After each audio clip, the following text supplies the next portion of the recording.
নীতি সুধার 10% অপরিবর্তিত রেখে 2026-27 অর্থ বছরের প্রথমার্ধের মুদ্রানীতি ঘোষণা করেছে বাংলাদেশ ব্যাংক। কমানো হয়েছে বেসরকারি খাতে ঋণের প্রবৃদ্ধিও। মঙ্গলবার বিকেলে মুদ্রানীতি ঘোষণার সময় গভর্নর জানান, খেলাপি ঋণ কমিয়ে আনতে 18 মাসের বিশেষ পরিকল্পনা হাতে নেওয়া হয়েছে। ঋণ বিতরণে অনিয়ম হলে সর্বোচ্চ শাস্তির আওতায় আনার ঘোষণা দেন তিনি।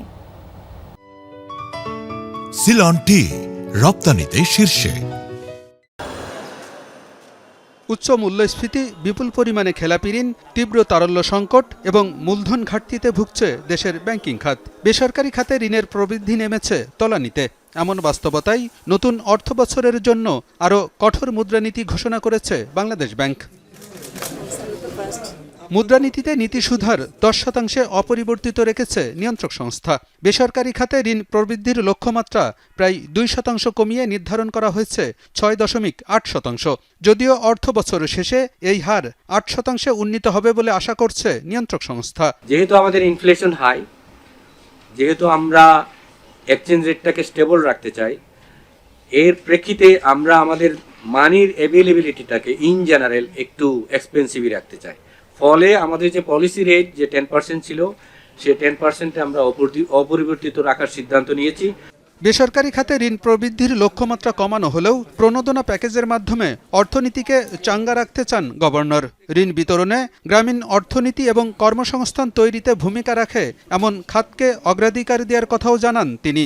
বলেন, নীতি সুধার অপরিবর্তিত থাকলেও বাজার ব্যবস্থাপনার মাধ্যমে সুদের হার কমিয়ে আনা হবে। কস্টলি হয়ে যাওয়ার কারণে অনেকে বন্ধ করে দিছে। আমাদের স্টিমুলাস প্যাকেজে মূলত এগ্রিকালচারাল এবং রুরাল ইকোনমিতে আমরা টাকাটা বেশি দিতে চাই। স্টিমুলাস প্যাকেজের ওইটাও একটা অবজেক্টিভ। দেখবেন আমরা অনেক আনকনভেনশনাল জায়গা এজেন্সির সাথে কাজ শুরু করে দিচ্ছি। পিকেএসএফ, আনসার ভিডিপি ব্যাংক, আপনার কর্মসংস্থান ব্যাংক।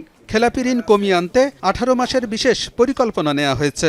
শক্তিশালী করা হচ্ছে অর্থঋণ আদালত আইন এবং দুর্দশাগ্রস্ত সম্পদ ব্যবস্থাপনা আইন। নতুন অনিয়ম রোধেও কঠোর অবস্থানে থাকবে বাংলাদেশ ব্যাংক। আমরা আসলে আগামী 18 মাসের একটা প্ল্যান করেছি এনপিএল এর জন্য। একটা আইন করছি, একটা হচ্ছে মানি লোন কোড, আরেকটা আইন করছি আমরা ডিস্ট্রেস অ্যাসেট ম্যানেজমেন্ট অ্যাক্ট।